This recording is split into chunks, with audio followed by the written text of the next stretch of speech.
Haleluya, puji Tuhan. Shalom. Sekali lagi, shalom. Haleluya, puji Tuhan. Kembali bersama kami, tim Revival Total Ministry Batam, Sumatera. Kita bersama-sama sekarang belajar kembali kebenaran firman Allah di dalam acara mendengar suara Tuhan. Ya. Dan malam hari ini bersama dengan saya, Joshua Jayadi, saudara. Kita akan belajar bersama-sama, kita akan mendengarkan, merenungkan kebenaran firman Allah dengan tema malam hari ini yaitu mengenal Allah. Ya, mengenal Allah. Haleluya, puji Tuhan. Saudara yang dikasihi Tuhan,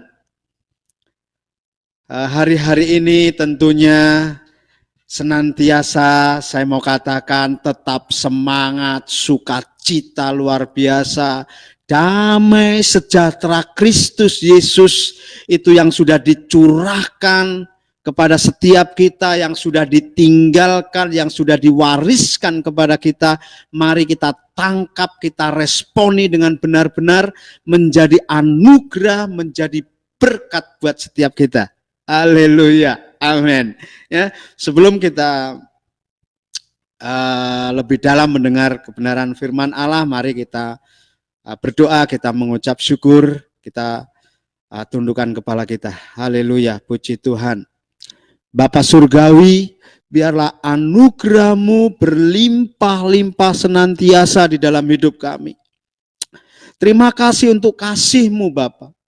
Terima kasih untuk penyertaan-Mu sepanjang hari-hari ini. Di saat kami boleh menghadapi pandemi, kami boleh menghadapi situasi yang seharusnya kami boleh melakukan kegiatan seperti biasa, tetapi terbatas sekali untuk kami boleh ada di rumah, kami boleh bekerja dari dalam rumah, untuk kami boleh melakukan kegiatan di dalam rumah, dan kami percaya ada maksud, ada rencana-Mu yang indah buat setiap kami. Terima kasih untuk saat ini. Kami percaya ini anugerah pemurnian yang telah Engkau berikan kepada kami. Ini anugerah pendewasaan. Ini ajaran buat setiap kami yang mau meresponi ajaran-ajaran sebagai anak-anak Allah. Kami memohon kekuatan daripada Allah Bapa Surgawi, Tuhan Yesus dan Ibu Roh Kudus. Biarlah kekuatan yang daripada Engkau itu boleh mengalir kepada setiap kami. Kami boleh memberkati setiap rekan-rekan kami yang ada di manapun mereka berada. Baik yang ada di Singapura, baik yang ada di Sumatera, baik yang ada di Pulau Jawa. Bahkan di luar Pulau Jawa sekalipun. Saat ini biarlah kami sehati sepikir menundukkan hidup kami, menundukkan perasaan kami, menundukkan pikiran kami di bawah kendali hidupnya Tuhan Yesus saja. Sehingga setiap perkataan, setiap pikiran-pikiran yang muncul itu senantiasa ada dalam kendali keluarga Allah. Terima kasih Bapak. Terima kasih kalau malam hari ini kami boleh memiliki kesempatan untuk merenungkan, mendengar, belajar kebenaran firman Allah bersama-sama dengan kami. Tim Revival Total Ministry yang ada di Batam, yang ada di Sumatera. Terima kasih. Karena kami percaya segala sesuatu itu oleh karena kasih-Mu. Dan saat ini kami juga memberkati setiap peralatan-peralatan kami. Kami berkati di dalam nama Tuhan Yesus. Kami berkati setiap pendengar. Kami berkati setiap rekan-rekan orang-orang hamba-hamba Tuhan, anak-anak Allah dimanapun mereka boleh bersama-sama dengan kami di tempat ini sebagai satu kesatuan tubuh Kristus yang utuh. Untuk kami boleh belajar bersama-sama dan mengundang kedaulatan Allah itu hadir atas tengah-tengah kami dan memimpin setiap kami. Terima kasih Bapak Surgawi. Terima kasih. Biarlah kami semakin mengenal Allah, baik Allah Bapa, Tuhan Yesus dan Ibu Roh Kudus. Sehingga setiap rancangan-rancangan, setiap rencana-rencana, setiap maksud kerajaan surga boleh terimpartasi melalui hidup kami. Sehingga kami juga boleh mengerti, kami juga boleh mengalami. apa yang menjadi maksud Allah, tujuan Allah di dalam kehidupan kami. Sehingga kami boleh mempunyai arti di dalam kerajaan surga. Terima kasih. Hidup kami tidak sia-sia. Karena kami percaya ada perlindungan Allah yang luar biasa. Terima kasih di dalam nama Tuhan Yesus. Kami serahkan acara mendengar suara Tuhan ini dari awal hingga akhir. Hingga nanti dalam acara atau sesi tanya jawab. Biarlah kedaulatan Allah Bapa, Tuhan Yesus dan Ibu Roh Kudus yang menyertai kami, yang menguasai kami. Haleluya. Amin. Amin. Puji Tuhan, saudara. Malam hari ini kita akan belajar tentang mengenal Allah, saudara. Ya, mengenal Allah. Tentunya pertama kali kita boleh mengenal Allah Bapa. Ya. Nah, proses pengenalan akan Allah ini ternyata, saudara, tidak main-main. Jadi mengenal Allah itu ada prosesnya. Ya. Nah, prosesnya dari mana, saudara? Ya. Jadi proses mengenal Allah, Allah Bapa, Allah Anak, dan Allah Roh Kudus itu diawali dari kita menjadi anak Allah. Sebelum kita menjadi anak Allah, walaupun apa yang terjadi dalam hidup kita, mungkin orang katakan, oh sedang diproses, ya kan? Oh sedang mendapatkan ujian. Ada lagi orang katakan, oh sedang ada di dalam pencobaan. Ya. Tetapi yang dimaksud oleh Allah, proses yang dikerjakan Allah ini di saat orang itu sudah menjadi anak Allah. Jadi startnya, setiap orang mengalami proses untuk mengenal Allah itu di saat dia mau melompat atau menerobos dinding atau benteng, ya, yang dinamakan dari manusia duniawi atau kerajaan dunia kepada kerajaan surga. Ini harus diawali dengan ini, saudara. Tanpa itu tidak ada proses. Walaupun orang mengalami mungkin sesuatu yang tidak baik, wah ini proses. Tanpa kita beralih dari kerajaan dunia ini kepada kerajaan surga, itu bukan prosesnya Allah, saudara. Dan itu tujuannya bukan untuk mengenal Allah. Tetapi itu proses dunia ini, itu istilahnya boleh dikatakan itu hajaran dari dunia ini, dari penguasa dunia ini, saudara.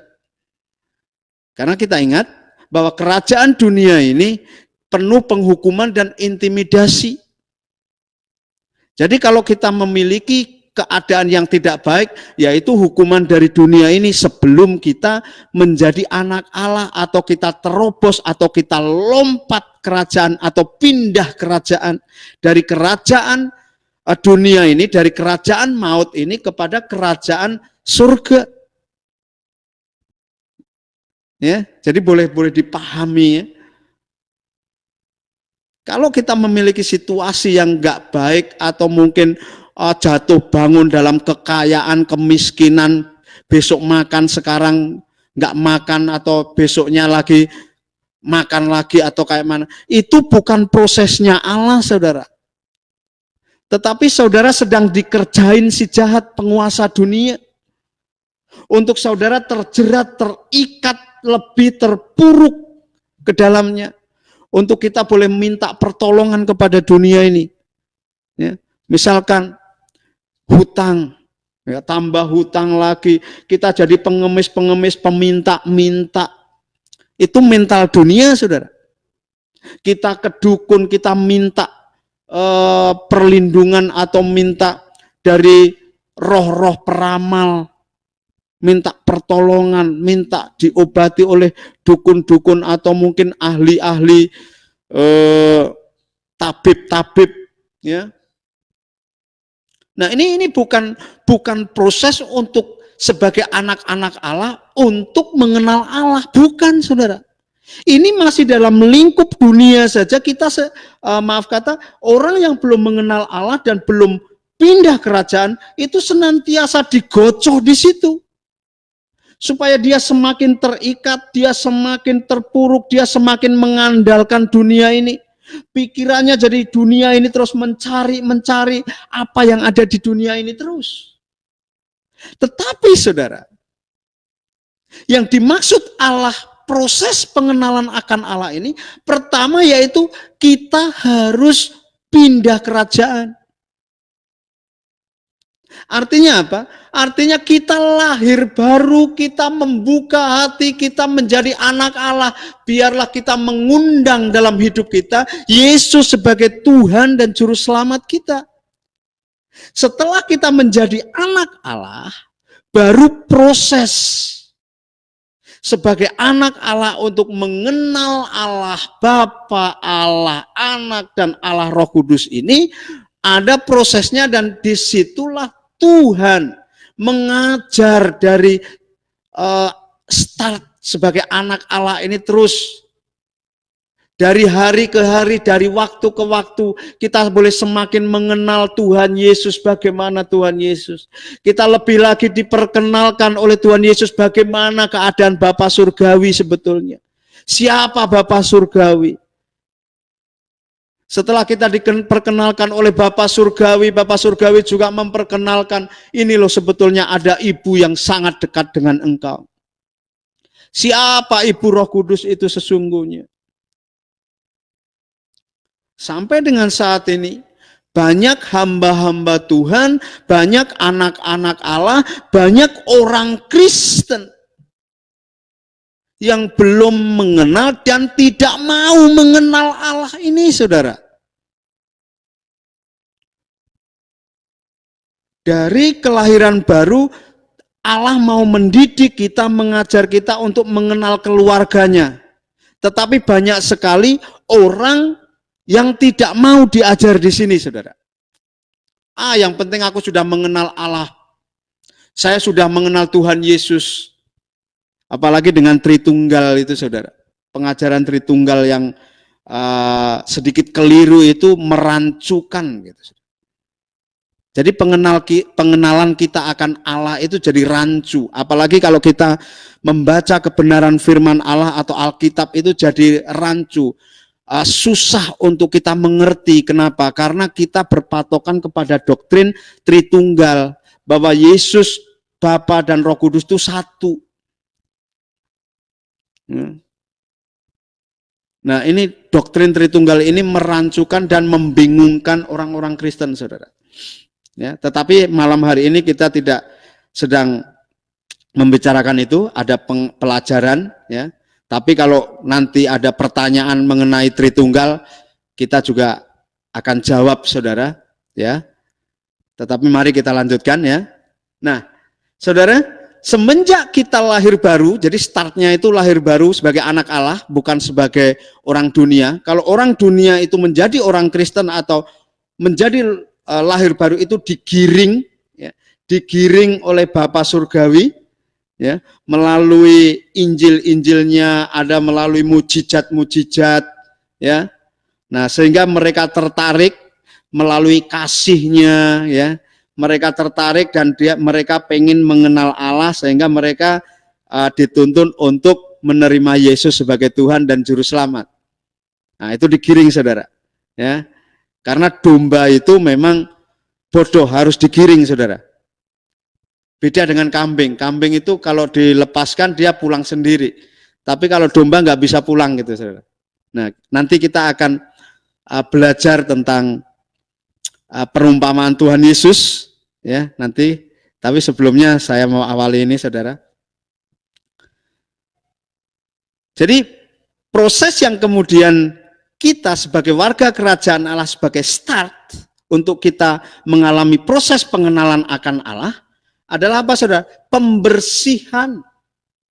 Amin. Pembentukan, ya. Jadi kita dibersihkan, kita dibentuk sedemikian rupa. Ini prosesnya, saudara. sampai ke arah kita menjadi serupa segambar dengan Tuhan Yesus. Nah, untuk kita boleh dibentuk, untuk kita boleh dibersihkan, untuk kita boleh dimurnikan, ini prosesnya nggak mudah memang, nggak gampang. Tetapi ini bisa dilakukan. Dan oleh karena Tuhan ataupun Allah yang membantu, menolong kita, kita bisa saja gitu loh. Kalau kekuatan kita nggak akan mampu, ya, nggak akan mampu kita mendapatkan proses pemurnian, mendapatkan proses pembersihan ini nggak akan mampu sebagai manusia. Tetapi puji Tuhan, di dalam kita ada benih Yesus yang senantiasa bertumbuh. Dan benih ini sudah lolos uji, saudara. Dia sudah lolos uji, dia sudah mati di atas kayu salib. Dia bangkit dari antara orang mati dan dia naik ke surga. Dia sudah mengalami semuanya. Ya. Yesus itulah yang ada di dalam kita dan menolong kita, saudara. Jadi tidak takut. Siapa kita? Kita adalah anak-anak Allah. Oh, mana mungkin mampu? Ya, kalau kita nggak mampu, kekuatan kita nggak akan mampu, saudara. Tetapi karena ada di dalam kita kekuatan Allah yang luar biasa, melalui Yesus yang sudah kita undang, Yesus yang sudah menjadi benih yang sudah diwariskan kepada kita, yang sudah diberikan kepada kita. Di saat kita mengundang Yesus sebagai Tuhan dan Juru Selamat itulah yang memiliki kekuatan dan memampukan kita, saudara. Ya, amin. Nah, dalam proses pembersihan, proses pembentukan, proses pemurnian ini banyak sekali anak-anak Allah yang tidak mau mengalami, saudara. Jadi mereka karena memang diperkenalkan, oh kekristenan itu penuh berkat, oh kekristenan itu damai sejahtera, oh kekristenan itu penuh kasih dan yes luar biasa, sukacita. Mereka tidak diperkenalkan dengan kekristenan yang harus sangkal diri, pikul salib. Nah, kalau kita, saudara, yang dari tempat ini yang senantiasa mengikuti pelajaran-pelajaran baik pemuritan, baik mendengar suara Tuhan, baik ada seminar-seminar, saudara, senantiasa kita diberikan pengertian, ayo sangkal diri, pikul salib.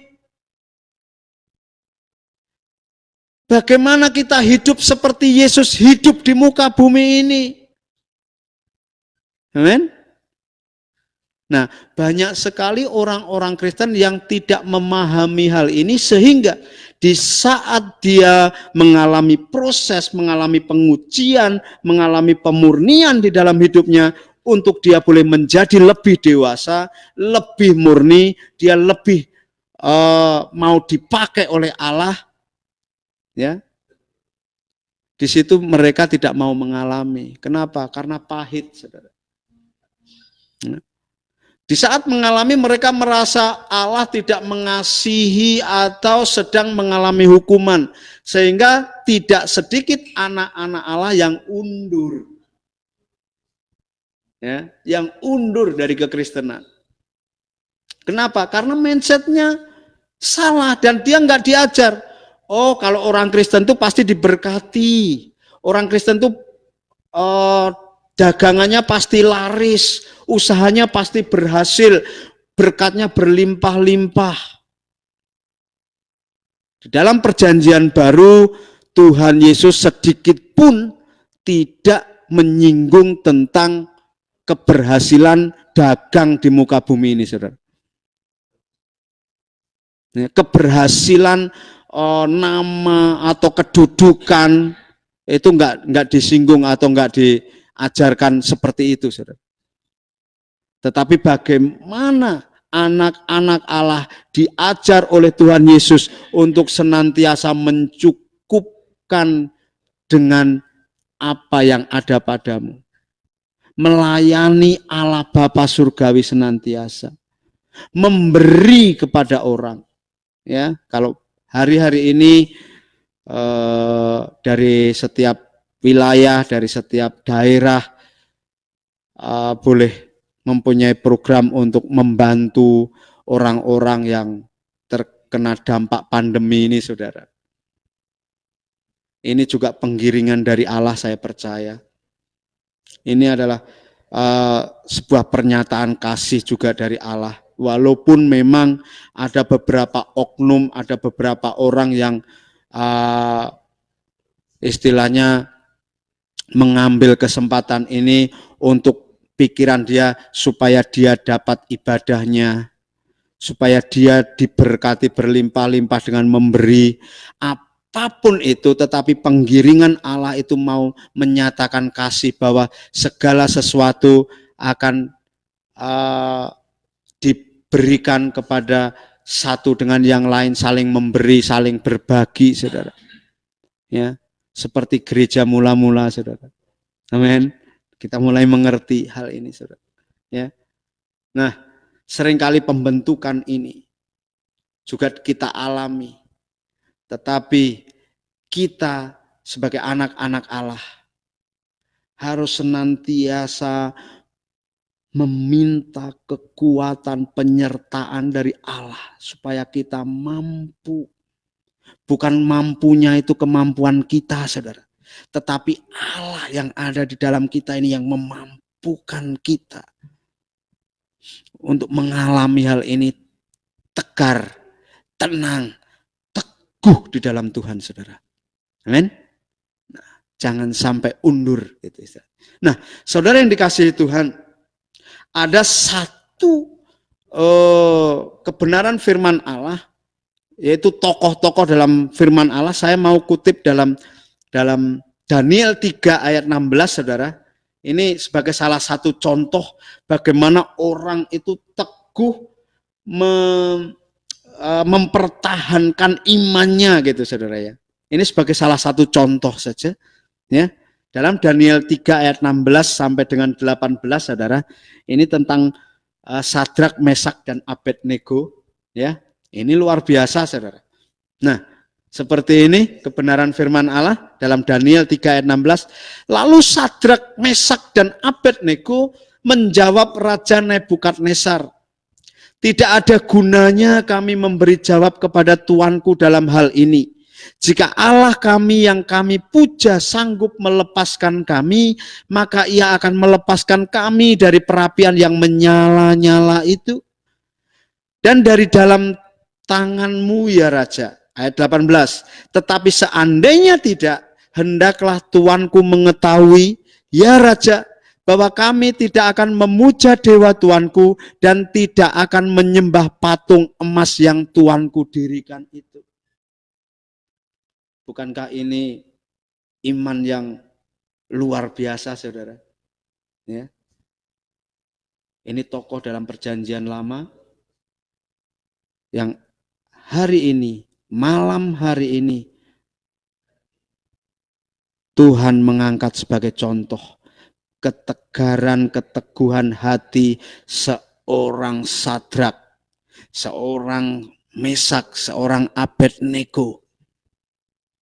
Ya, luar biasa, saudara. Bagaimana dengan kita? Kita boleh tengok hati kita, saudara. Oh, Bapa Surgawi, silakan engkau berperkara dan silakan. Haleluya, Tuhan Yesus dan Ibu Roh Kudus, mari senantiasa bersihkan dan mampukan untuk kami boleh mengalami proses ini sehingga cepat berlalu proses ini. Amin. Kalau nggak ada pemberontakan, saudara, nggak ada yang daging yang muncul gitu, ya. Itu prosesnya akan lambat, tapi daging muncul potong, saudara. Daging muncul potong, ini cepat sekali, saudara. Ya, luar biasa. Jadi justru biar daging itu muncul, baru oh ternyata aku masih marah ya kalau ini ya. Cepat marah yang di hal ini potong. Itu kira-kira seperti itu, saudara. Oh, aku masih bohong ya, ini sama istri ya, karena takut ini itu. Oh, bohong terhadap istri, bohong terhadap orang lain, potong dalam nama Tuhan Yesus. Amin. Jadi potong saja, saudara. Potong. Di mana daging muncul, potong, saudara. Sehingga proses ini cepat berlalu. Kita semakin diperlengkapi, kita semakin dipakai oleh Allah dengan lebih mudah lagi, gitu, saudara. Ya, sehingga kita boleh mengalami pemurnian, mengalami proses pembentukan lebih cepat. Karena apa? Kita mau cepat-cepat dipakai oleh Allah untuk melakukan pekerjaan Allah. Ini waktunya sangat cepat sekali, sangat singkat sekali gitu. Amin. Lepas dari akhir zaman lah, lepas dari keadaannya seperti ini, lepas semuanya, bukan masalah itu, tetapi bagaimana kita mau menyediakan diri kita ini sebagai apa, saudara? Sebagai tempat, ya. Bagaimana Tuhan bermanifestasi di dalam hidup kita melalui tubuh ini. Tubuh ini menjadi bejananya Allah saja, gitu loh. Haleluya. Jadi tubuh ini bejananya Allah saja. Bukan kita lagi. Rasul Paulus katakan, hidupku bukan aku lagi. Kalau aku melakukan sesuatu, ini keinginan Tuhan, gitu loh. Dan kita senantiasa mengakui dan meminta, mari Tuhan. Mari Ibu Roh Kudus, mari Bapa Surgawi, Engkau yang berdaulat. Aku mau ke kanan atau ke kiri atau lurus, silakan Engkau berbicara kepadaku. Amin. Ya, haleluya, puji Tuhan. Saudara yang dikasihi Tuhan, kita mau belajar ya tentang satu perumpamaan, bagaimana ini mengalami proses untuk kita boleh mengenal Bapa, ya, mengenal kerajaan surga. Haleluya, puji Tuhan. Mari kita buka di dalam Lukas 15 ayat 11 sampai dengan 32 ya. 32 ya. Ini tentang anak yang hilang, saudara. Saya mau bacakan seluruhnya supaya kita mengerti. Ya, saya bacakan dulu semuanya supaya kita mengerti tentang perumpamaan anak yang hilang ini. Kita mulai dari ayat yang ke-11. Yesus berkata lagi, ada seorang mempunyai 2 anak laki-laki. Kata yang bungsu kepada ayahnya, Bapa, berikanlah kepadaku bagian harta milik kita yang menjadi hakku. Lalu ayahnya membagi-bagikan harta kekayaan itu di antara mereka. Beberapa hari kemudian anak bungsu itu menjual seluruh bagiannya itu, lalu pergi ke negeri yang jauh. Di sana ia memboroskan harta miliknya itu dengan hidup berfoya-foya. Setelah dihabiskannya semuanya, timbullah bencana kelaparan di dalam negeri itu dan ia pun mulai melarat. Lalu ia pergi dan bekerja pada seorang majikan di negeri itu. Orang itu menyuruhnya ke ladang untuk menjaga babinya. Ayat 16. Lalu ia ingin mengisi perutnya dengan ampas yang menjadi makanan babi itu. Tetapi tidak seorang pun yang memberikannya kepadanya. Lalu ia menyadari keberadaannya, katanya, betapa banyaknya orang upahan Bapakku yang berlimpah-limpah makanannya. Tetapi aku di sini mati kelaparan. Aku akan bangkit dan pergi kepada Bapakku dan berkata kepadanya, Bapa, aku telah berdosa terhadap surga dan terhadap Bapa. Aku tidak layak lagi disebutkan anak Bapa. Jadikanlah aku sebagai salah seorang upahan Bapa. Maka bangkitlah ia dan pergi kepada bapaknya. Ketika ia masih jauh, ayahnya telah melihatnya, lalu tergeraklah hatinya oleh belas kasihan. Ayahnya itu berlari mendapatkan dia, lalu merangkul dan mencium dia. Kata anak itu kepadanya, Bapa, aku telah berdosa terhadap surga dan terhadap Bapa. Aku tidak layak lagi disebutkan anak Bapa. Tetapi ayah itu berkata kepada hamba-hambanya, lekaslah bawa kemari jubah yang terbaik. Pakaikanlah itu kepadanya dan kenakanlah cincin pada jarinya dan sepatu pada kakinya. Dan ambillah anak lembu tambun itu, sembelilah dia dan marilah kita makan dan bersukacita. Ayat 24. Sebab anakku ini telah mati dan menjadi hidup kembali. Ia telah hilang dan didapat kembali. Maka mulailah mereka bersukaria. Ayat 25. Tetapi anaknya yang sulung berada di ladang, dan ketika ia pulang dan dekat ke rumah, ia mendengar bunyi seruling dan nyanyian tari-tarian. Lalu ia memanggil salah seorang hamba dan bertanya kepadanya, apa arti semuanya itu? Jawab hamba itu, adikmu telah kembali dan ayahmu telah menyembelih anak lembu tambun, karena ia mendapatkannya kembali dengan sehat. Maka marahlah anak sulung itu dan ia tidak mau masuk. Lalu ayahnya keluar dan berbicara dengan dia, tetapi ia menjawab ayahnya. Katanya, telah bertahun-tahun aku melayani Bapa dan belum pernah aku melanggar perintah Bapa. Tetapi kepadaku belum pernah Bapa memberikan seekor anak kambing untuk bersukacita dengan sahabat-sahabatku. Tetapi baru saja datang anak Bapa yang telah memboroskan harta kekayaan Bapa bersama-sama dengan pelacur-pelacur, maka Bapa menyembelih anak lembu tambun itu untuk dia. Kata ayahnya kepadanya, anakku, engkau selalu bersama-sama dengan aku dan segala kepunyaanku adalah kepunyaanmu. Kita patut bersukacita dan bergembira karena adikmu telah mati dan menjadi hidup kembali. Ia telah hilang dan didapat kembali. Haleluya. Sampai di situ saudara. Ini salah satu perumpamaan Yesus yang diajarkan kepada murid-muridnya saudara, ya. Dan malam hari ini kita akan belajar bagaimana ini kaitannya dengan kita mulai mengenal Allah Bapa, ya, mengenal Tuhan Yesus dan Ibu Roh Kudus, ya, keluarga Allah.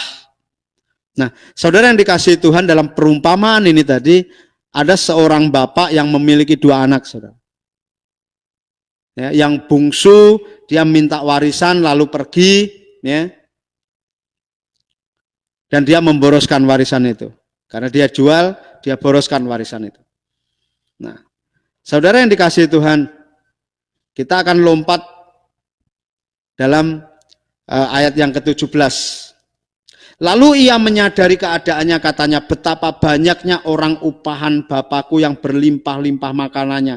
Tetapi aku di sini mati kelaparan. Aku akan bangkit dan pergi kepada Bapakku dan berkata kepadanya, Bapa, aku telah berdosa terhadap surga dan terhadap Bapa. Saudara yang dikasihi Tuhan,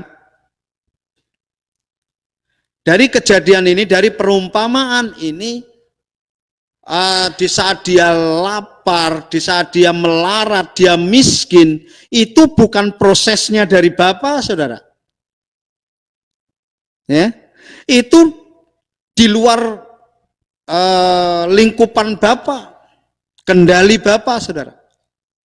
Tetapi dia digiring karena dia sudah dibohongin atau dia sudah digocok oleh penguasa dunia ini, sehingga semua harta diboroskan hanya untuk senang-senang. Untuk apa, saudara? Kepuasan sesaat saja.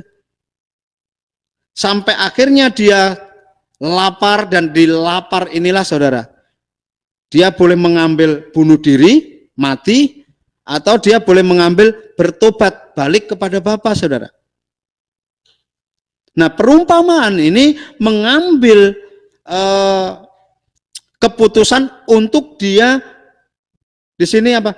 Ia menyadari, ayat 17, bahwa di dalam kerajaan surga, ya, ada betapa banyaknya orang upahan Bapakku yang berlimpah-limpah makanannya. Artinya apa? Di dalam kerajaan surga itu berlimpah ruah. Tentunya kalau kita berbicara ini, apa yang diajarkan Tuhan Yesus tentang lapar itu bukan lapar tentang perutnya, tetapi bagaimana sebagai anak-anak Allah itu lapar dan haus akan hidup, lapar dan haus akan firman, air yang murni.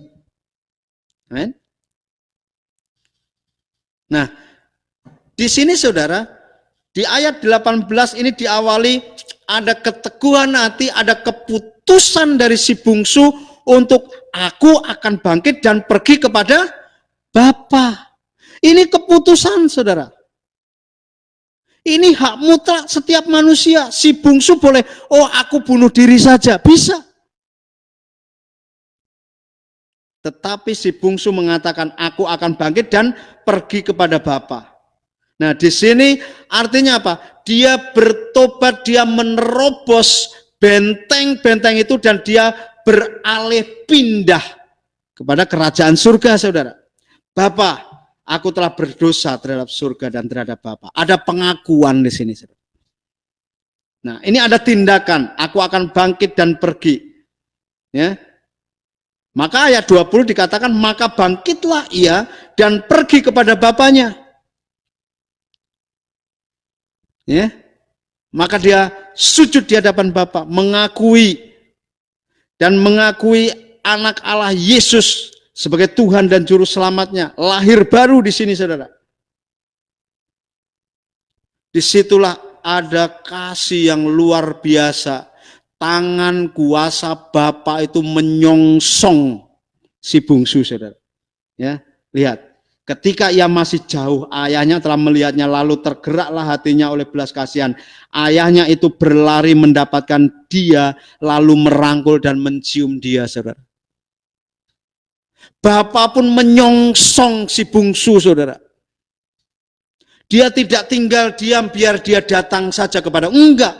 Di saat ada respon si bungsu, sang bapak pun meresponi dengan luar biasa, saudara.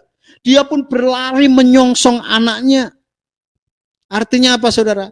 Di saat kita sebagai anak-anak Allah mau lahir baru, sebagai anak-anak dunia ini mau beralih dan bertobat. Bertobat itu percaya kepada Tuhan. Bapa pun mau memperkenalkan dirinya kepada mereka, saudara.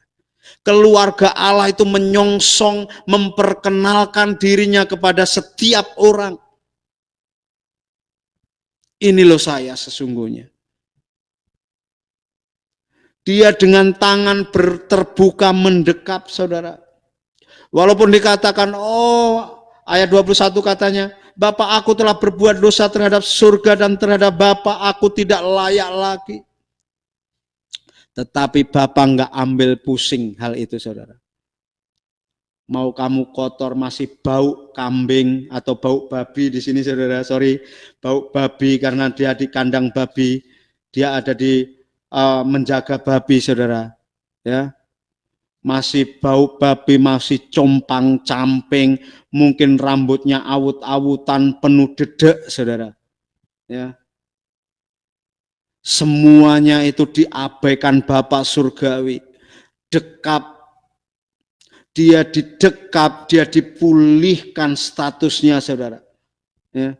Kalau kita tahu di dalam ayat 22, saudara, tetapi ayah itu berkata kepada hamba-hambanya, dia enggak memperdulikan si bungsu ngomong apa, udah yang penting dekap sukacita, dia ngomong sama hamba-hambanya, lekas bawa kemari jubah, pakaian yang terbaik, pakaikanlah itu kepadanya, kenakanlah cincin, saudara, cincin dalam arti status, pada jarinya sepatu, pada kakinya, saudara. Dipulihkan semua statusnya sebagai anak Allah.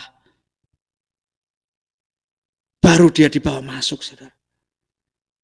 Dibawa masuk, disambut dengan gegap gembita, dengan meriah.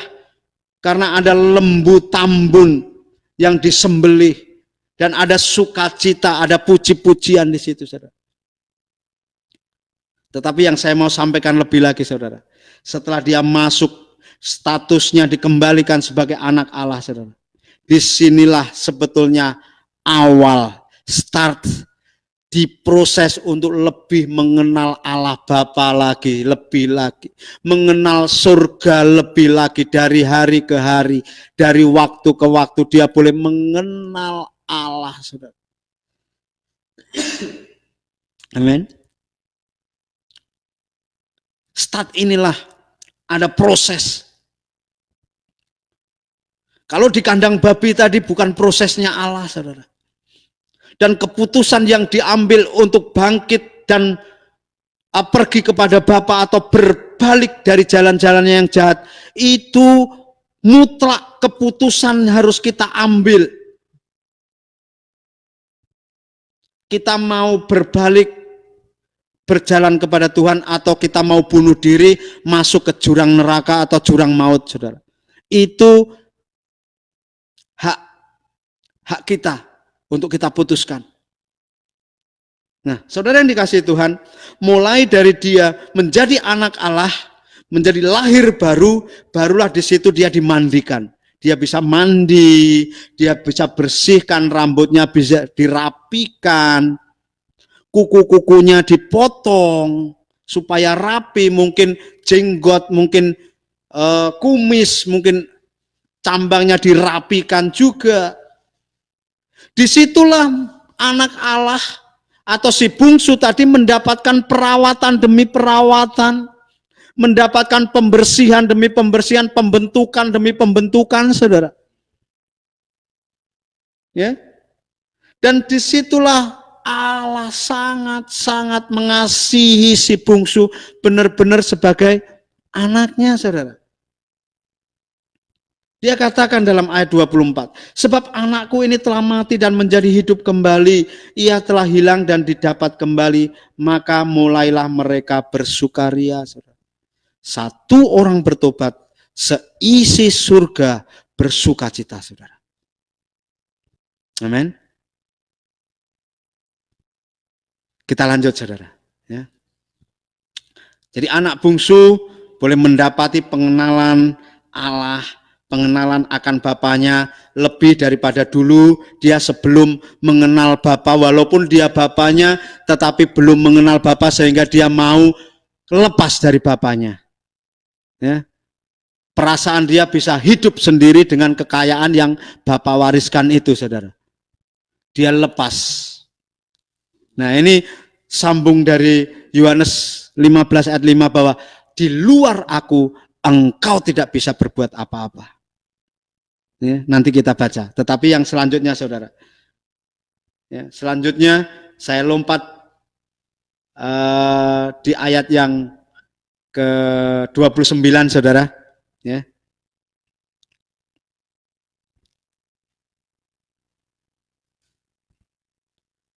Di ayat yang 29 tentang anak sulung ini, saudara. Tetapi ia menjawab ayahnya, katanya, telah bertahun-tahun aku melayani Bapa dan belum pernah aku melanggar perintah Bapa, tetapi kepadaku belum pernah Bapa memberikan seekor anak kambing untuk bersukacita dengan sahabat-sahabatku. Ya. 31, saya lompat. Kata ayahnya kepadanya, anakku, engkau selalu bersama-sama dengan aku dan segala kepunyaanku adalah kepunyaanmu. Si sulung ceritanya pulang dari ladang, saudara, pulang dari bekerja, pulang dari melayani Bapa, bekerja untuk kerajaan surga, ceritanya seperti itu, saudara. Setelah dia pulang ada sukacita, ya, ada sukacita, saudara. Nah, dia bertanya, apa maksudnya dari sukacita ini? Si hamba katakan, adikmu telah pulang kembali dengan selamat. Maka ada sukacita, saudara. Tetapi si sulung marah. Ya. Dan ini yang mau saya sampaikan, saudara. Sangat memprihatinkan sekali, saudara. Sangat memprihatinkan sekali. Bahwa bagaimana seorang, ya, yang senantiasa bersama dengan bapaknya hari demi hari, waktu demi waktu, dia melayani bapaknya, dia melayani surga, tetapi dia tidak mengenal Bapa, saudara. Si sulung ini terhilang di dalam surga, artinya terhilang di dalam pelayanannya, saudara. Sepertinya si sulung melayani, sepertinya si sulung ini anak, tapi mindsetnya, kesadarannya dia jauh daripada dia menganggap bahwa dia ini adalah anak Bapa, saudara. Dia terhilang di dalam rumah. Sangat-sangat memprihatinkan sekali. Ya. Miris, saudara. Kenapa saya katakan miris? Karena banyak sekali anak-anak Allah, orang-orang Kristen, hamba-hamba Tuhan yang notabene melayani Tuhan, yang notabene melayani kegiatan-kegiatan gereja, kegiatan-kegiatan rohani, tetapi dia tidak menyadari bahwa dia adalah anak, dia terhilang di saat dia melayani. Dia mungkin baca firman, yes. Dia mungkin melayani dalam satu gereja, dalam organisasi gereja, oke. Tetapi dia tidak mengenal Allah yang sesungguhnya, saudara. Dia tidak mengenal bahwa itu Bapaknya, bahwa kerajaan surga itu adalah miliknya. Apa yang Bapa punya, dia punya. Bahwa statusnya dia sudah diangkat menjadi anak Allah. Tetapi dia masih mengibah-ibah saja. Dia ada di rumah itu, tetapi dia hanya apa, saudara? Dia hanya mendambakan warisan atau mendambakan upah, bukan warisan, saudara. Maaf, upah saja. Oh, siapa tahu suatu saat nanti Bapa memberikan upah kepadaku. Hanya kalau butuh, oh Tuhan, ulurkan tanganmu untuk aku boleh mendapatkan sesuatu di muka bumi ini. Oh, aku memberi, aku bekerja ini supaya berlimpah-limpah engkau berikan kepadaku. 40, 60, bahkan 100 kali ganda. Upah dan upah. Tentunya kalau masalah upah materi ini untuk memuaskan diri sendiri, daging, saudara. Tidak ada yang lain. Memang sepertinya kita mau menundukkan diri di bawah pimpinan Kristus. Tetapi di dalam lubuk hati yang dalam ini ada sesuatu yang dibungkus dengan rapi, yaitu keegoisannya, saudara. Mementingkan diri sendiri. Ada sesuatu yang tersembunyi. Oh, supaya aku diberkati, supaya aku dapat upah. Ternyata masih di situ, saudara. Dan upah itu upah materi, upah kesenangan dunia. Oh, aku melayani Tuhan supaya jodohku dekat, supaya punya anak. Sudah punya anak supaya punya rumah. Sudah punya rumah supaya punya motor. Sudah punya motor supaya punya mobil. Terus menerus. Oh, supaya dagangku lancar. Stop. Untuk berpikiran itu terus, saudara. Si sulung terhilang di saat dia masih ada di rumahnya. Kenapa? Karena dia tidak mengalami perjumpaan dari hati ke hati kepada Bapaknya. Walaupun kelihatannya dekat, walaupun satu rumah, tetapi tidak ada komunikasi yang harmonis. Saudara yang dikasihi Tuhan, ini sangat memprihatinkan sekali. Ya. Mari saudara, di saat kita boleh menjadi anak-anak Allah, kita bangun hubungan dengan Allah Bapa, dengan Tuhan Yesus dan Ibu Roh Kudus. Mari kembali kepada Alkitab. Sampingkan doktrin-doktrin yang dibuat oleh pemimpin-pemimpin agama di masa lalu. Kembali kepada pengenalan akan Allah. Allah mengasihi kita, saudara.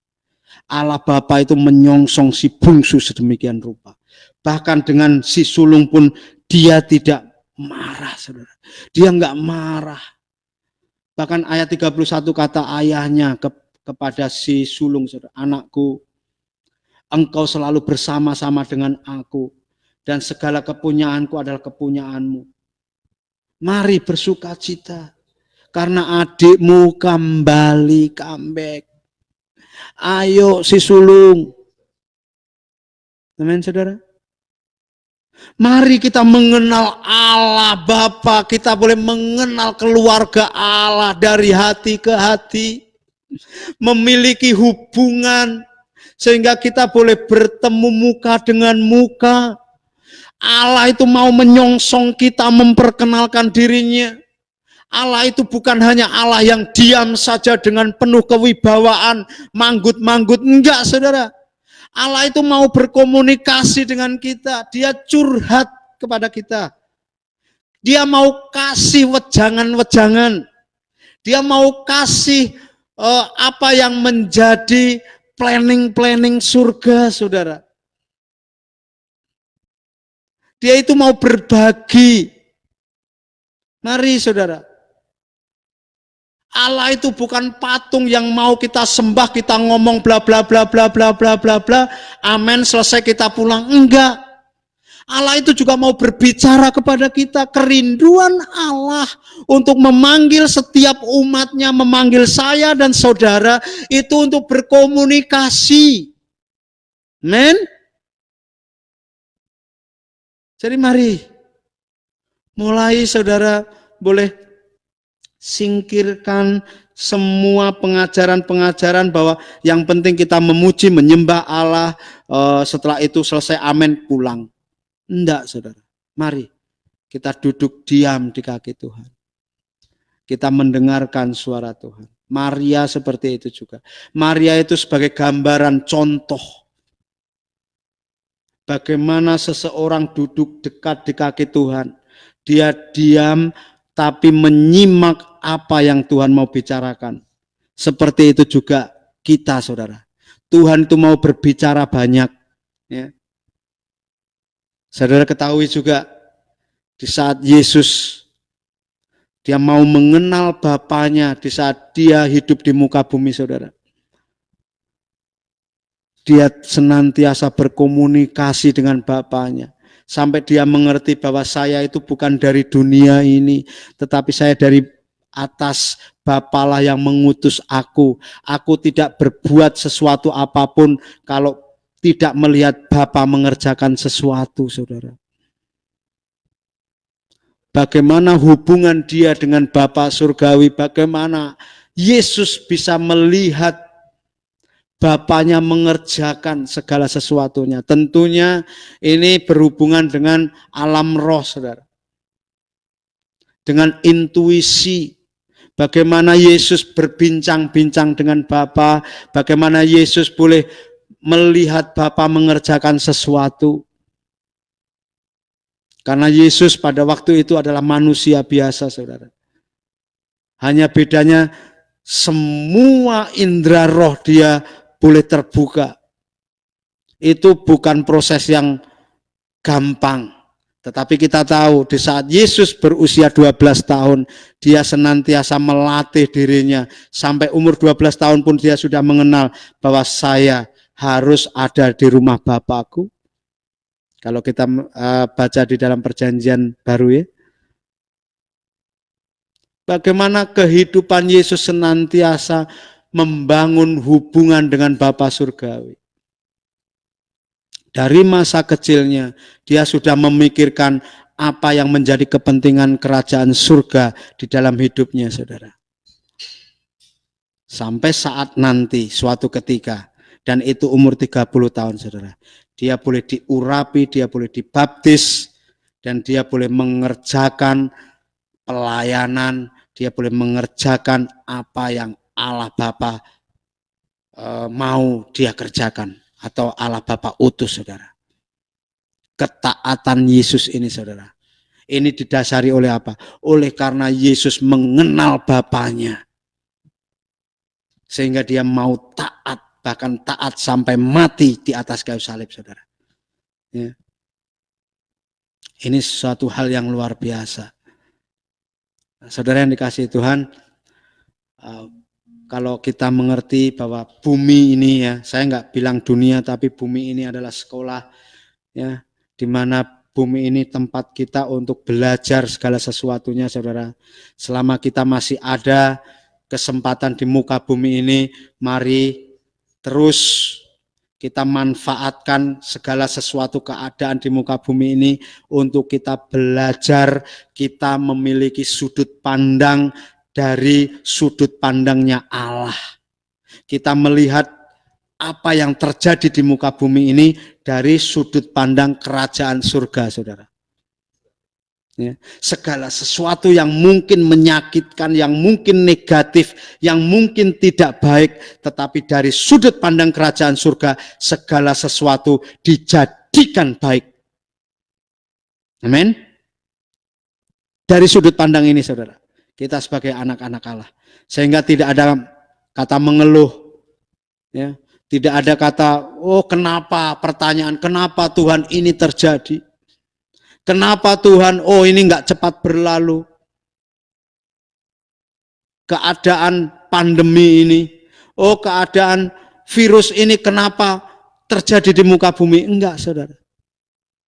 Dari hari ke hari, setiap kita diajar oleh Allah. Pandemi dari awal kemarin, dari Februari sampai dengan saat ini, kita boleh semakin mengerti, oh ini loh yang dimaksud Allah. Oh ini loh dengan ibadah rumah seperti ini. Oh ini dengan berbagi seperti ini. Ya. Berbagi sembako lah, berbagi kata-kata semangat lah, ya.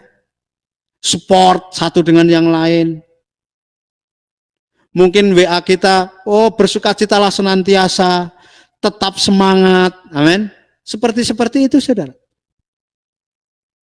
Ya. Nah ini semakin kita mengerti dan diajar oleh Allah. Amin. Step by step, naik, semakin mengenal, semakin ngerti. Oh maksudnya Allah mau seperti ini dan seperti ini, saudara. Nah, di muka bumi ini adalah yang ada didikan, ajaran, saudara. Ya. Dalam 1 Korintus 11 ayat 32 mengatakan, tetapi kalau kita menerima hukuman dari Tuhan, kita dididik supaya kita tidak akan dihukum bersama-sama dengan dunia ini. Ya.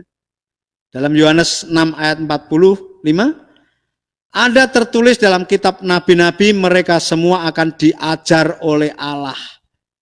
Setiap orang yang telah mendengar dan belajar dari Bapa datang kepadaku. Dididik, diajar di muka bumi ini, saudara. Jadi ambil kesempatan hari-hari ini, waktu-waktu ini untuk saudara boleh mengerti, memahami, mengalami didikan Tuhan. Amen. Jangan sampai didikan ini sia-sia dan kita nggak lolos, saudara. Amen. Tetapi kita boleh mengalami ini.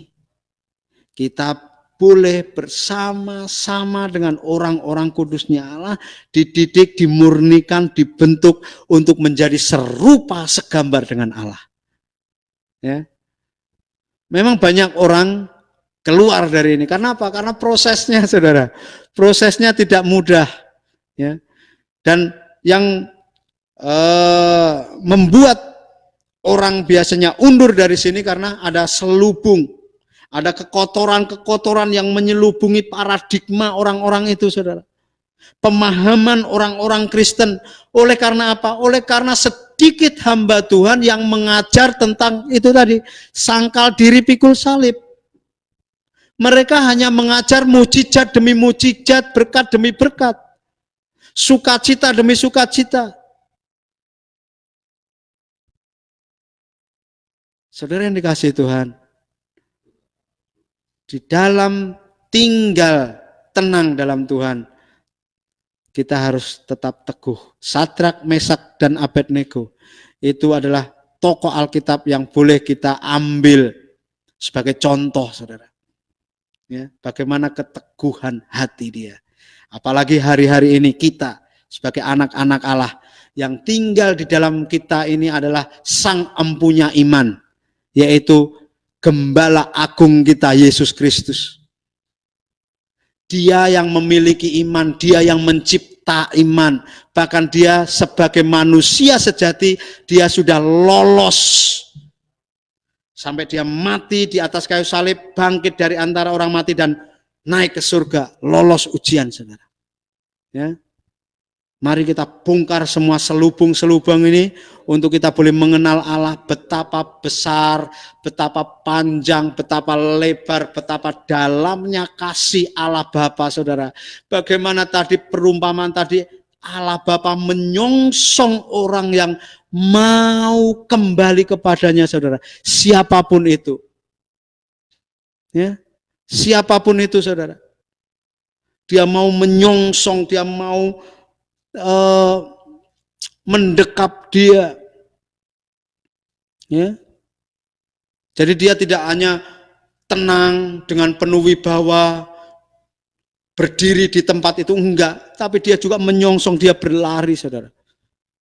Inilah kasih Bapa. Yohanes 3 ayat 16 katakan, begitu besar kasih Allah akan dunia ini. Tentunya Allah Bapa, saudara. Luar biasa, sampai dengan anaknya yang tunggal pun istilahnya dikorbankan. Begitu besar kasih Allah akan dunia ini sehingga ia mengaruniakan anaknya yang tunggal, dikaruniakan. Supaya setiap orang yang percaya, yang berbalik kepadanya, yang bertobat, tidak binasa melainkan beroleh hidup yang kekal, saudara. Inilah besarnya kasih Allah akan saya dan saudara. Jangan sia-siakan ini, saudara. Ya. Jangan sia-siakan. Saya mau satu kali lagi ayat firman Allah yang saya boleh bacakan, saudara, sebagai ayat yang terakhir. Roma 1 ayat 21. Sebab sekalipun mereka mengenal Allah, mereka tidak memuliakan Dia sebagai Allah atau mengucap syukur kepadanya. Sebaliknya pikiran mereka menjadi sia-sia dan hati mereka yang bodoh menjadi gelap. Mereka berbuat seolah-olah mereka penuh hikmat, tetapi mereka telah menjadi bodoh. Inilah si sulung, saudara.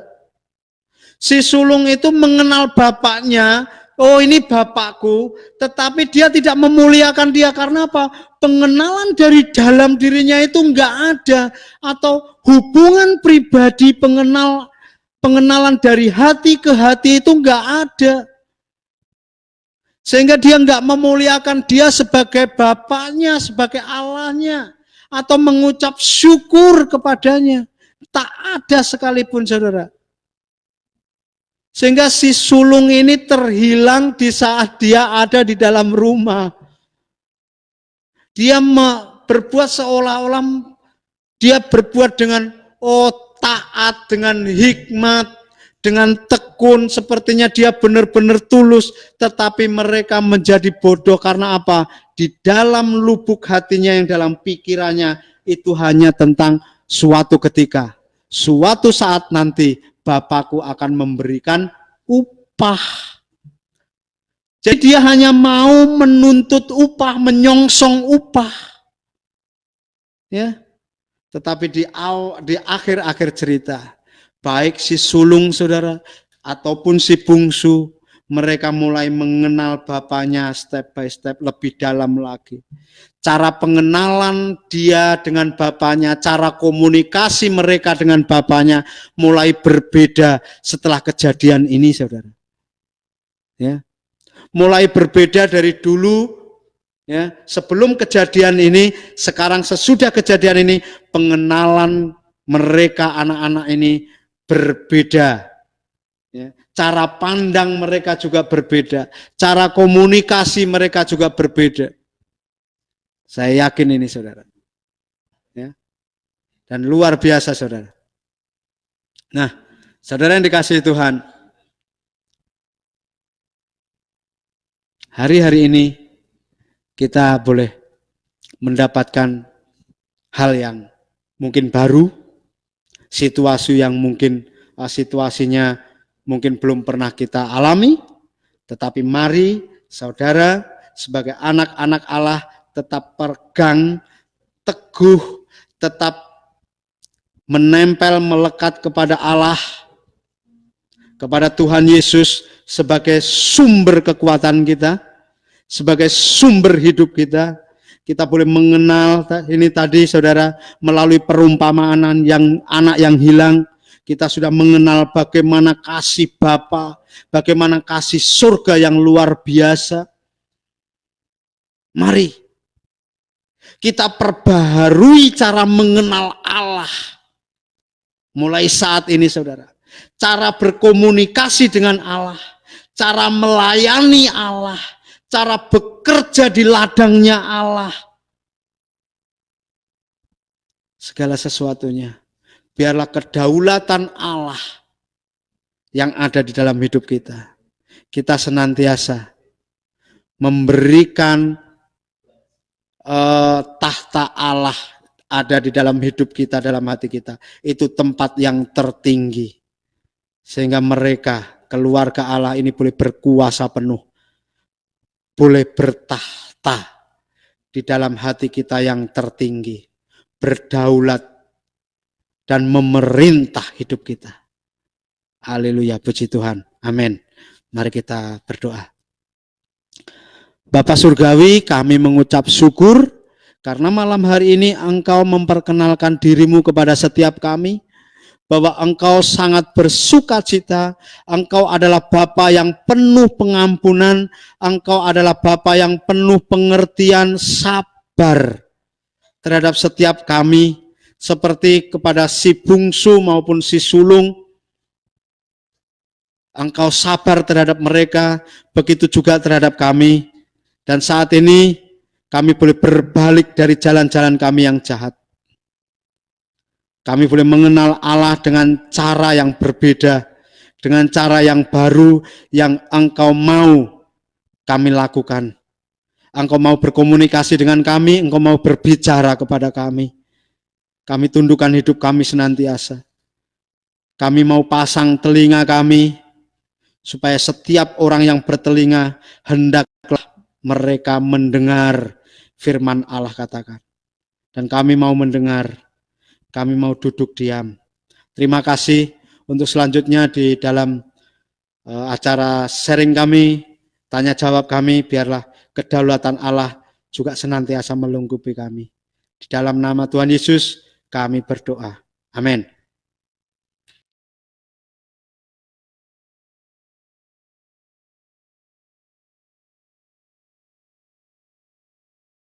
Ya, selamat malam semua. Baik saudara, tadi dibaca cukup panjang ayat dari Lukas pasal 15 ya, tadi tentang anak yang hilang tadi ya. Saudara, sebetulnya kedua-duanya sama-sama hilang ya, baik yang bungsu, baik yang sulung. Sulung itu terhilang di kandang, terhilang di rumah gitu. Ya, dia sebetulnya tinggal di rumah, tapi dia tidak menyadari bahwa segala sesuatu milik bapaknya adalah ya, dia dia iri ya dengan adiknya yang sudah pergi ke meninggalkan ayahnya, memboroskan harta, tapi diterima begitu saja oleh ayahnya. Dia tidak mengenal Allahnya yang penuh dengan kasih itu, saudara. Ya, karena kita juga begitu ya. Banyak, saudara, dari sisi manusia kita nggak mengenal Allah dari sisi kasihnya, saudara. Termasuk kalau kita ingat bagaimana Ananias ya ketika disuruh melayani Paulus. Saulus masih namanya waktu itu ya. Dia tidak mengenal, karena dia hanya mengenal bahwa Saulus itu adalah penganiaya jemaat gitu. Masakan aku harus mendoakan dia? Nggak salah ya, enggak. Aku punya rencana untuk dia. Di sini kita sering ini ya, dibuat berbeda ya. Nah, saudara yang dikasihi Tuhan Yesus, saya coba ini sedikit ya tentang kemarin yang saya sampaikan di Tembesi ya, di 1 Yohanes, saudara. 1 Yohanes pasal 4 ya, ayat 5 sampai dengan ayat yang ke-6 atau sampai ke-7 ya.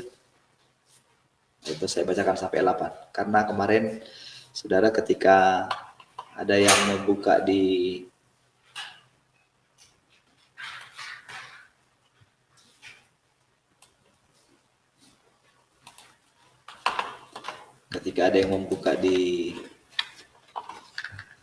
FIYH ya, dibagikan kembali saudara, tapi bukan ayat yang saya baca, karena waktu itu saya baca cuman ayat yang ke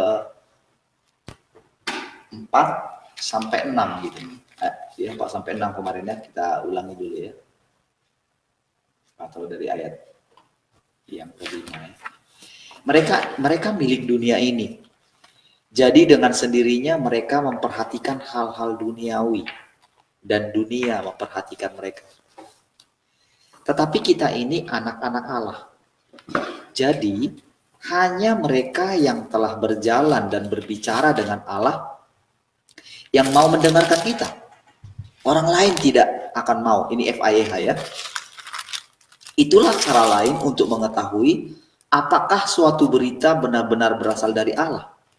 Karena jika berasal dari Allah, dunia tidak mau mendengarkannya. Wah, itu sebetulnya ada sesuatu yang itu sangat menggugah harusnya ya. Harus menggugah pengenalan kita akan Allah itu. Karena sering sekali memang kita ini pengen didengarkan gitu ya. Pengen berita kita ini mungkin kadang-kadang menurut kita, wah, yang kita dengarkan selama ini kok kebanyakan orang ada di situ gitu. Padahal kalau kita lihat ke yang ada dalam Alkitab harusnya jauh sekali gitu. Tapi kok yang itu didengarkan, sementara yang asli seperti yang ada dalam Alkitab ya, itu kok kurang diminati gitu. Nah, ayat ini cukup menolong kita untuk meneguhkan pengenalan kita akan Allah. Jadi, kalau boleh saya tangkap, pengenalan yang dimaksud malam hari ini adalah pengenalan bukan apa kata orang, tapi apa kata Tuhan gitu. Apa kata Alkitab lah gitu. Kalau kita bilang apa kata Alkitab, semua juga orang bilang apa kata Alkitab juga ya. Agak ini juga sih, agak miris juga ya. Tapi yang mana nih sebetulnya? Ya, kalau kita lihat di sini, mereka yang telah berjalan dan berbicara dengan Allah. Wow, itu saya ketika baca itu cukup kaget juga ya. Ayat 7 juga. Sahabat-sahabat yang saya kasihi, marilah kita kasih mengasihi. Karena kasih itu berasal dari Allah. Dan mereka yang mengasihi serta baik hati menyatakan bahwa mereka anak-anak Allah. Jadi saudara, kalau tidak tahu kasih mengasihi hanya menerima saja gitu ya, itu kalau pelajaran tentang anak Allah kan pertama kan barang siapa menerima dia diberi kuasa untuk menjadi anak-anak Allah gitu. Terus berbahagialah mereka yang membawa damai karena mereka akan disebut anak-anak Allah gitu. Terus ada lagi ayat yang bilang barang siapa dipimpin oleh Roh Allah, dia adalah anak Allah gitu. Nah, tapi kalau di sini kita lihat sahabat-sahabat yang saya kasihi, marilah kita kasih mengasihi karena kasih itu berasal dari Allah. Dan mereka yang mengasihi serta baik hati menyatakan bahwa mereka anak-anak Allah yang mengenal Dia makin lama makin baik gitu.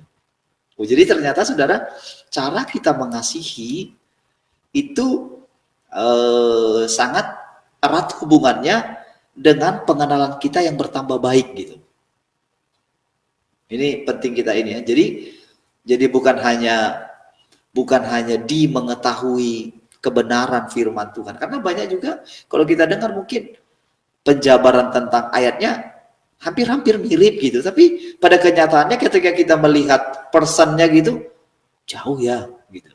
Ya, baik. Ayat 8. Tetapi jikalau seseorang tidak mengasihi dan tidak baik hati, hal itu menyatakan bahwa ia tidak mengenal Allah, sebab Allah itu kasih. Jadi perhatikan tadi anak yang sulung tadi itu, saudara. Ya, kalau anak yang bungsu itu dia menyadari dosanya, jadi dia juga tidak mengenal bapaknya gitu. Ya. Dia tidak mengenal bahwa bapaknya itu adalah boleh dikatakan sumbernya dia gitu. Dia sudah menyatakan diri jadi orang lain gitu. Udahlah, aku jadi budak aja lah, jadi hamba bapakku aja lah. Karena aku nggak layak jadi anaknya lagi. Karena aku sudah menghabiskan hartaku, harta yang harusnya di bagianku. Jadi yang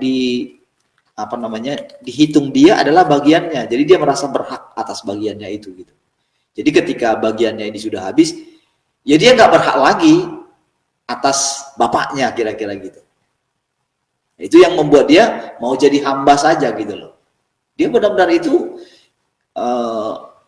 perumpamaan ini, saudara, ini jelas-jelas ini cerita, boleh dikatakan seperti itulah adanya gitu. Seperti inilah adanya si anak bungsu ini. Demikian juga si anak sulung tadi, saudara. Iya, kok bapak ini kayak gini sih? Masa aku yang sudah capek-capek, apakah dia lihat ya? Gitu. Apa yang nggak dia lihat? Nah, si kedua anak ini memposisikan diri sebagai anak, tidak mengerti posisi sebagai seorang bapak. Gitu. Seperti itulah sebetulnya pengenalan kita ketika kita melihat nampaknya Tuhan tidak adil gitu. Nah, di sini pengenalan kita harus makin bertumbuh. Baik, mungkin itu pembukaan dulu dari saya. Mungkin boleh Pak Twin, silakan Pak. Haleluya, puji Tuhan. Shalom saudara semuanya. Kalau tadi udah dijelaskan sih mengenai apa, mengenal Allah, ya. Mengenal Allah itu memang apa namanya? Semua orang bisa berkata, saya mengenal Allah, gitu ya. Semua orang bisa berkata,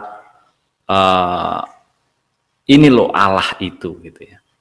Namun saudara, seringkali pengenalan akan Allah itu seperti Pak Jayadi bilang tidak dibangun pada dasar yang benar. Artinya seringkali mengenal Allah itu hanya sepenggal-sepenggal. Kita pernah bahas itu, saudara. Jadi kalau dengan apa yang disampaikan oleh Pak Palin minggu yang lalu tentang mengenal Allah dari sisi kasih, gitu ya.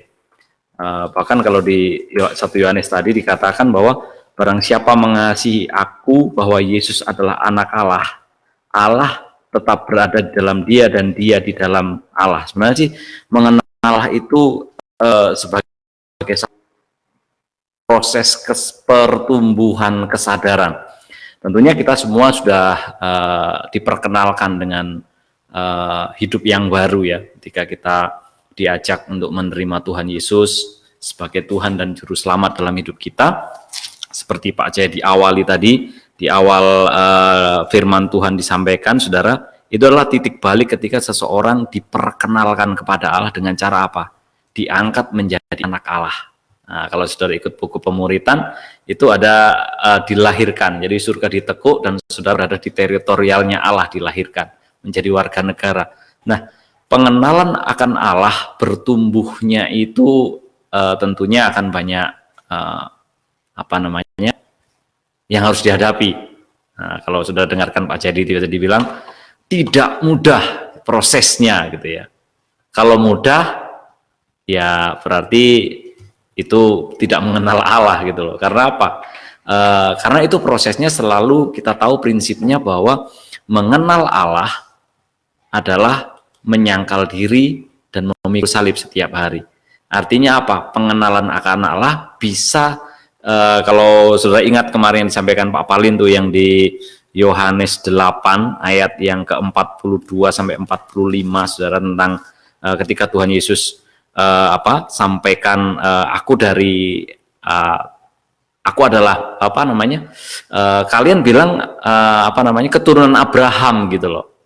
Nah, tapi sebenarnya Tuhan mau menyatakan bahwa kalau kalian keturunan Abraham, kalau kalian coba kita baca ya ayat 42, kata Yesus kepada mereka, jikalau Allah adalah Bapamu, kamu akan mengasihi aku, sebab aku keluar dan datang dari Allah, dan aku datang bukan atas kehendak aku sendiri, melainkan dialah yang mengutus aku.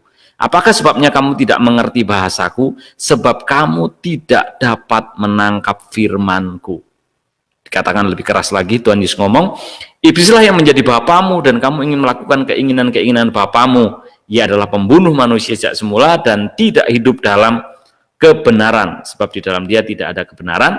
Apa ia berdusta, ia berkata atas kehendaknya sendiri. Selanjutnya yang 45 dikatakan, tetapi karena aku mengatakan kebenaran kepadamu, kamu tidak percaya kepadaku. Jadi tidak heran seperti yang kalau Pak Palin tadi bilang, kenapa gitu loh, ketika Injil yang sebenarnya itu disampaikan kok malah sedikit gitu ya yang berminat gitu ya. Karena memang ini tadi apa namanya? Karena kamu tidak percaya kepadaku, aku mengatakan kebenaran kepadamu, kamu tidak percaya kepadaku. Itu Tuhan Yesus sendiri yang ngomong gitu loh. Nggak tahu ya, misalnya Tuhan Yesus dulu udah ada Instagram atau ada Facebook itu, ayo percayalah sama aku ini gitu loh, aku yang diutus Bapa gitu ya. Artinya ada satu proses yang memang sejak dari awalnya, karena manusia sudah terbiasa dengan dunia ini. Jadi untuk proses pembentukan dirubah untuk mengenal tatanan yang baru, tatanan keluarga yang baru. Itu dibutuhkan orang-orang yang rela memberikan nyawanya. Orang-orang yang rela mau duduk diam menjadi bejana tanah liat, bejana retak yang siap dipakai oleh Tuhan. Jadi mengenal Allah adalah bagian dari proses membangun kesadaran. Jadi kalau kita semua selama ini mungkin diajari tentang hal-hal yang baik-baik saja, saudara perlu kita ingat, dari tempat ini sekali lagi, kita semua mengajarkan apa yang diajarkan oleh Tuhan Yesus. Memang sih di tempat lain juga bilang seperti itu, saudara, diajarkan oleh Tuhan Yesus juga gitu loh. Tapi yang sepenggal-sepenggal gitu loh, kita mau share yang seutuhnya. Ini loh ikut Yesus itu, tidak usah ditutup-tutupi. Kalau orang Jawa bilang, bloko suto gitu loh. Inilah kenalah Allah itu seperti ini. Gitu. Artinya apa? Ya udah, saya berharap kita semua ketika masa pandemi ini, masa yang tidak baik menurut dunia ini menjadi masa yang baik untuk kita semua bertumbuh mengenal Allah dengan benar. Haleluya. Mungkin itu Pak. Baik, puji Tuhan ya, Pak Twin sudah menambahkan ya.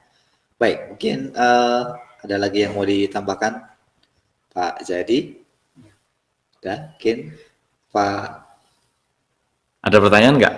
Pertanyaan belum ada. Ya. Sampai dengan saat ini belum ada pertanyaan. Iya, di FB pun belum ada yang bergabung untuk bertanya ya. Baik, puji Tuhan ya. Tadi sudah ditambahkan sama Pak Twin tadi ya. Kalau kita kembali ke Yohanes pasal 8 itu ya, dikatakan tadi bagaimana itu memang to the point ya, Tuhan Yesus bilang, karena bapakmu adalah iblis gitu. Coba sekarang dikatakan Pak. Iblislah yang menjadi bapakmu. Padahal kalau kita lihat itu saudara, itu yang dia katakan itu bukan orang Farisi loh. Biasanya Tuhan itu ngomong apa? Terus terang itu sama orang Farisi gitu, atau seorang apa namanya ahli Taurat gitu ya. Dia sangat ini sekali. kayak gimana kayak. Tapi ini kan di awalnya kan jelas. Berkatalah dia kepada orang-orang yang percaya kepada dia gitu. Ini sebetulnya sudah, kalau boleh kita katakan ya, dia sudah orang Kristen. Iya, maksudnya dia ngomongnya itu orang yang sudah mengikuti dia. Iya gitu. Maksudnya kan dikatakan ya, ayatnya itu sebetulnya maka di ayat 31 ya. Maka katanya kepada orang-orang Yahudi yang percaya kepadanya, jikalau kamu tetap dalam firman-Ku, kamu benar-benar adalah murid-Ku gitu. Jadi sebetulnya harusnya kalau respon mereka itu benar gitu ya. Dan kamu, kalau mungkin yang pertama ini lanjut sepertinya, dia lanjut ngomong ya, kamu akan mengetahui kebenaran dan kebenaran itu akan memerdekakan kamu. Nah, responnya harusnya kalau mereka nggak jawab gitu ya, kalau nggak jawab mungkin ya yang ini ya mungkin rasanya firmannya itu akan masuk gitu. Itu yang saya tangkap gitu. Firmannya akan masuk gitu, harusnya masuk ke dalam hati mereka. Coba jangan dulu ini gitu. Ini kan disanggah langsung sebetulnya.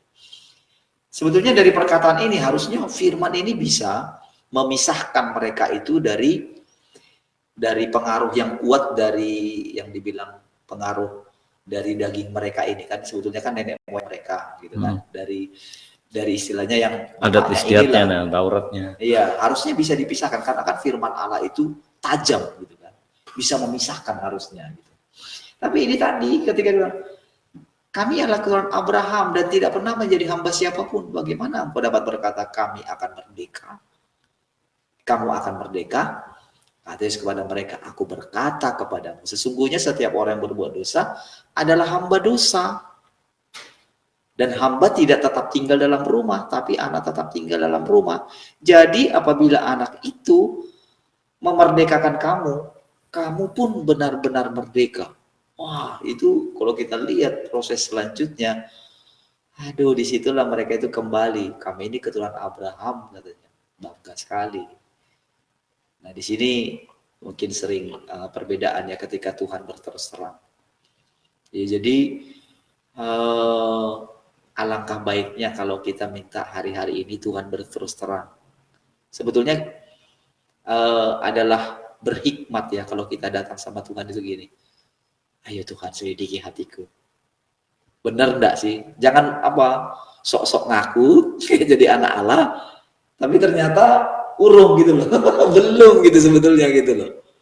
Jadi bukan mengiman-imani gitu ya. Memang baik ya kita beriman, tapi alangkah lebih baiknya ya terus terang aja gitu, karena memang yang dikatakan anak Allah itu, kalau kita ikut lagi kemarin yang kitab Wahyu itu ya, kamu akan jadi anakku katanya. Bayangkan itu di ending baru dibilang. Iya kan? Padahal kan sebetulnya kita pada mengaku semua anak Allah. Padahal nanti sesudah menang baru dikatakan kamu adalah anakku dan aku adalah Bapa. Baik, mungkin sampai di situ mungkin. Ada lagi Pak Twin? Sudah ya. Baik, silakan Pak. Jadi mungkin kita close saja ya. Ya, close silakan. Oke, karena tidak ada pertanyaan ya. Tapi sekali lagi saya mau katakan tetap semangat, tetap di dalam Tuhan, tekun, taat, setia di dalam Amen.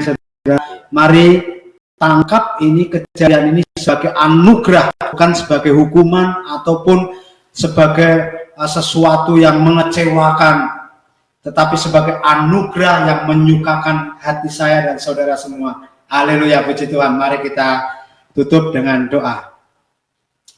Bapa, kami mengucap syukur untuk segala anugerah-Mu yang boleh berlimpah-limpah di dalam setiap kehidupan kami.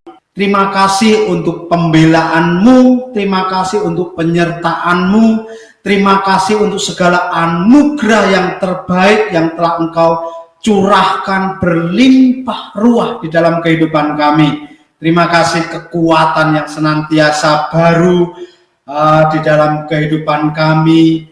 Terima kasih untuk setiap kebenaran demi kebenaran firman Allah yang senantiasa Engkau berikan kepada kami. Terima kasih saat ini kami berkati setiap rekan-rekan kami, baik yang ada di Batam maupun di luar Batam. Kami berkati di dalam nama Tuhan Yesus. Biarlah damai sejahtera Kristus Yesus yang melampaui segala akal itu boleh tinggal berlimpah-limpah di dalam kami. Keluarga Allah senantiasa boleh memerintah, berkuasa, berdaulat, bahkan bertahta di dalam kehidupan kami. Terima kasih untuk sebentar kami boleh meninggalkan tempat ini, kami berpisah satu dengan yang lain. Tetapi kami percaya di dalam kasih Kristus Yesus, kami adalah satu kesatuan tubuh Kristus yang terjalin rapi, indah, kuat senantiasa. Di dalam nama Tuhan Yesus, biarlah malaikat-malaikat juga senantiasa membantu setiap kami, bahkan boleh membersihkan setiap jalan-jalan yang boleh kami lalui, sehingga kami boleh pulang ke rumah kami masing-masing, kami boleh bertemu dengan sanak saudara kami, istri dan anak-anak kami dengan penuh sukacita, penuh anugerah damai sejahtera Kristus Yesus. Terima kasih Bapa, terima kasih untuk segala anugerah-Mu, terima kasih Tuhan Yesus, Engkau mengajar kami tentang ketaatan yang telah Engkau contohkan kepada setiap kami, yang telah Engkau lakukan untuk memandang Bapa Surgawi. Terima kasih Roh Kudus yang senantiasa membersihkan kami, boleh membentuk kami, mengajar kami, bahkan boleh mengubahkan hati kami, kekerasan hati kami, kedegilan hati kami, untuk kami boleh senantiasa taat, hidup sesuai dengan kebenaran firman Allah. Di dalam nama Tuhan Yesus kami boleh berdoa dan mengucap syukur. Haleluya, sama-sama katakan amin. Puji Tuhan, saudara. Tuhan Yesus memberkati. Saudara yang dikasihi Tuhan Yesus, saudara nanti juga boleh menyaksikan ya, boleh mutar kembali dan akan kita edit lagi, kita upload lagi, dan saudara boleh mengunjungi YouTube ya. Di sana sudah ada semua kita upload ya, semua siaran-siaran ulangan, dan sudah kita tampilkan dengan ayat-ayat tentunya. Makasih saudara, Tuhan Yesus memberkati. Amin.